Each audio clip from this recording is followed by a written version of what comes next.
Good morning. তো আজকে সকালে ঘুম চোখ খুলেই রান্নাঘরে আসতে হয়েছে, কারণ লেমন বাটার গার্লিক বাসা ফিলে ফিশ বানানোর ইচ্ছে। তো বাসা মাছ আনিয়ে নিয়েছিলাম লিশিয়াস থেকে।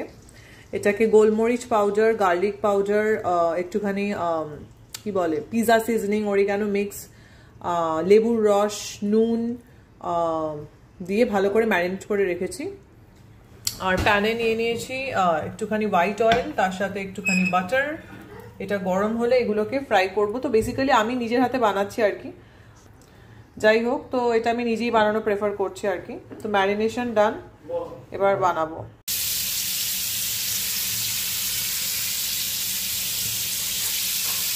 ডিম সিদ্ধ হচ্ছে, এখানে ডিম সিদ্ধ হচ্ছে। আর এখানে দেখো আমি সাইডগুলো চেঞ্জ করে দিয়েছি যাতে প্রপারলি গ্রিলটা হয়।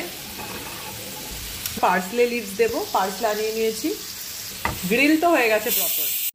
এবার হচ্ছে লেমন বাটার গার্লিক বাসা ফিশের সসটা, হোয়াইট সস, একটু আটা নিলাম, একটু মেল্টেড বাটার নিলাম, তারপরে সব রকম দিলাম, গার্লিক পাউডার, পিজা সিজনিং, গোলমরিচ পাউডার। তো দেখা যাক। আর এখানে রসুন ইয়ে করতে দিয়ে দিচ্ছি। ফিশ সব হয়ে গেছে রেডি। পার্সলে সসটাও রেডি করে ফেলেছি, বাট সস বানাতে গিয়ে আমার অবস্থা টাইট হয়ে গেল। লেমন বাটার গার্লিক সস, এর মধ্যে মাছগুলো দিয়ে দেবো,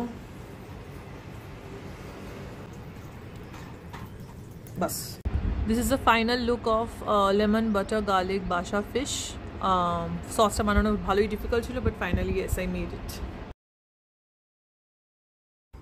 এই যে এটা আরতি বানিয়ে গেছে, মিক্সড উসল মানে মিক্সড ডাল কি সবজি, তার সাথে রুটি।